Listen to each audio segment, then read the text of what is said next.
Olá a todos, meu nome é Elston Kraft, eu sou acadêmico do programa de pós-graduação em Ciências dos Solos, trabalho no Laboratório de Ecologia do Solo e hoje eu vou estar apresentando para vocês um pouco sobre atividade microbiana, mais especificamente sobre respiração microbiana do solo. Essa disciplina é lecionada pelos professores Osmar Clauberg Filho e pelo professor Denis Goss, e eu sou orientado do professor Gilmar Bareta. Então, introduzindo um pouquinho o que é a respiração microbiana do solo, né? O que é essa atividade microbiana do solo. A gente sabe que os micro-organismos eles precisam de carbono como forma de energia, certo? O carbono é a forma de energia deles. Da mesma forma que a gente precisa se alimentar, os micro-organismos do solo também precisam. Mas eles não são 100% eficientes nessa utilização de carbono para a formação de biomassa, né? Para crescimento microbiano. Então, uma boa parte desse carbono ele é perdido durante o processo de transformação, né, ou decomposição do carbono na forma de dióxido de carbono, certo? E é através desse dióxido de carbono que a gente mede a atividade microbiana do solo. E por que a gente usa essas medidas biológicas, né? Essa é considerada uma medida de qualidade do solo, né, uma medida biológica de qualidade do solo, e juntamente com todas as outras medidas que tem tanto da parte biológica como física e química, ela é importante, né? Não apenas avaliada individualmente, mas sempre avaliando em conjunto com outros atributos. Mas a biologia do solo em si, ela tende a responder muito mais rápido a qualquer alteração do ambiente do que quando comparada a outras avaliações químicas ou físicas. Como, por exemplo, se você pegar uma área de plantio direto e for revolver, você vai estar expondo aquele carbono a um ataque microbiano, né, o carbono que estava ali protegido dentro dos agregados do solo, e isso vai fazer com que ocorra uma maior produtividade, né, de dióxido de carbono, uma maior produção de dióxido de carbono, aonde que você consegue visualizar isso de maneira muito rápida. E por outro lado, se você fosse medir esse distúrbio, essa agressão ao solo pela diminuição da matéria orgânica, por exemplo, isso levaria um pouco mais de tempo de ser percebido. Então é um pouco sobre essa avaliação que a gente vai estar tratando hoje.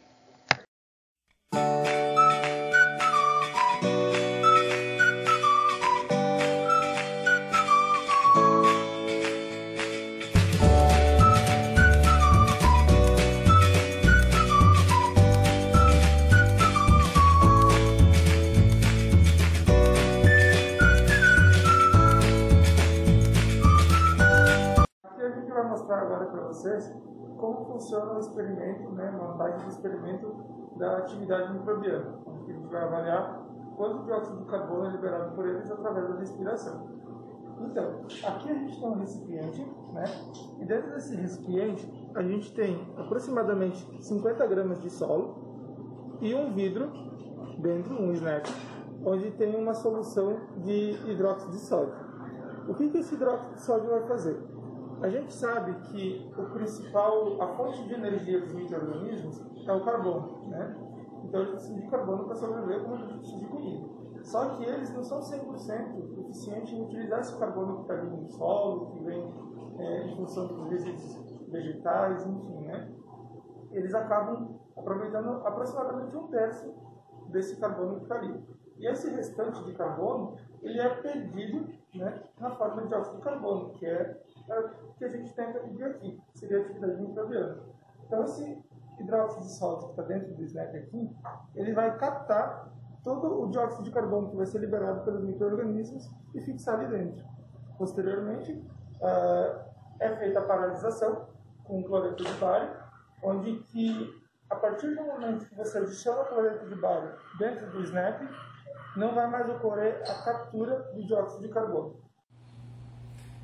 Então, gente, como eu comentei anteriormente, agora a nossa colega Daniela, ela está fazendo a paralisação da respiração. Ou seja, ela está adicionando o cloreto de bário dentro dos SNAPs que estão ali junto com o solo, né? Fazendo então que ocorra a paralisação da captura do dióxido de carbono que é liberado pela atividade dos micro-organismos. Observem que quando ela coloca o cloreto de bário dentro do SNAP, ocorre até uma leve mudança na coloração do mesmo.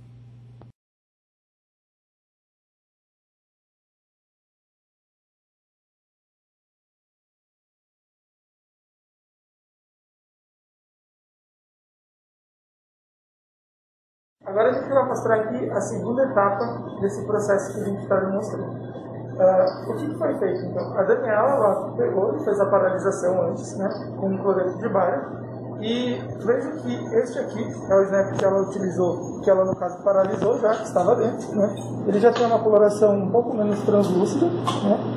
E aqui dentro do vidro, com solo, já foi adicionado um novo snap com hidróxido de sódio que vai ser retirado amanhã, né? O processo é de um dia para o outro. Então, todo dia, né, fechando 24 horas, a gente faz esse processo de paralisação com o cloreto de bário, né, e adiciona um outro snap com hidróxido de sódio, certo? Veja também que a gente tem aqui um vidro onde não tem solo luminário, que a gente normalmente chama de branco. Por que a gente tem esse vidro sem solo e também contém um snap com hidróxido de sódio dentro? A gente tem dióxido de carbono na atmosfera, certo? Então a gente precisa saber, na hora que a gente fecha esses vidros, na hora que a gente coloca o snap, quanto dióxido de carbono tem presente ali dentro que não é proveniente da respiração microbiana, certo? Então a gente coloca ele junto, para na hora que for fazer os cálculos, a gente descontar desse vidro que tem o solo em relação a esse vidro que não tem o solo junto, certo?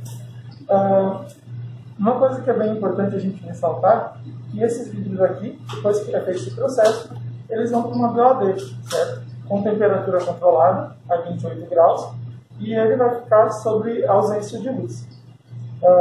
Normalmente, esse experimento, ele dura 13 dias, que é o que está na metodologia do Alec Nuclear de 93, certo? Mas ele pode ter algumas alterações. Isso vai variar de acordo com cada laboratório e os experimentos que esses laboratórios vão estar desenvolvendo, né? Então, aqui a gente está utilizando 10 dias de respiração, né, 10 dias de avaliação, mas pode ser que vai encontrar experimentos com 15 dias, experimentos que vão até que ocorra uma estabilização da atividade microbiana.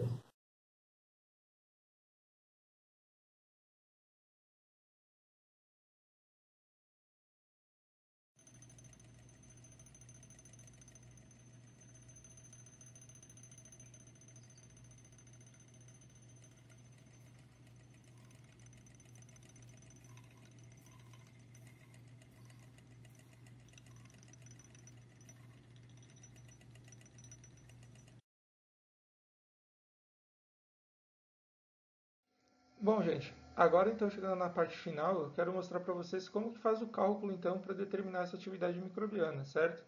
Vocês viram ali então anteriormente no vídeo para que serve, como que é conduzido o experimento, todas as prerrogativas necessárias, materiais, como é feita as soluções para fazer toda a avaliação. E agora então chega na parte que a gente vai entender como fazer esse cálculo, certo? Então veja que a gente tem uma fórmula ali, onde a gente tem o VBR, né, que é o nosso valor de branco, né, o valor de ácido clorídrico utilizado na titulação do branco.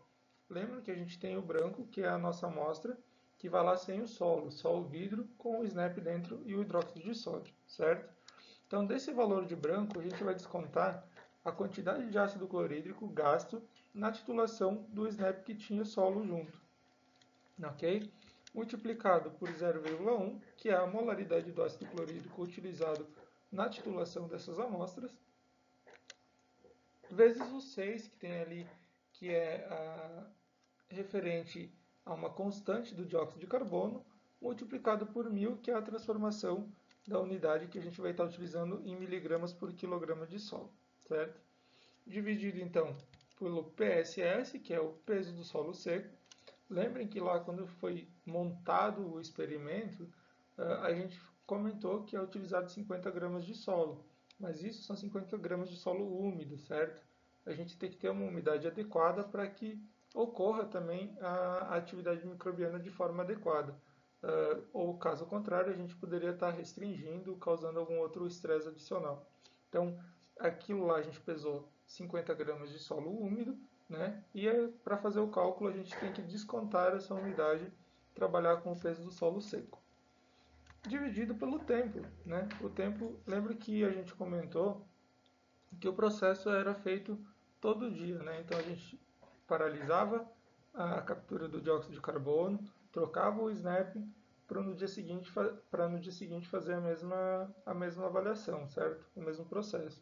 Então, nessa questão do tempo, a gente está considerando 24 horas, que é a avaliação diária da atividade microbiana.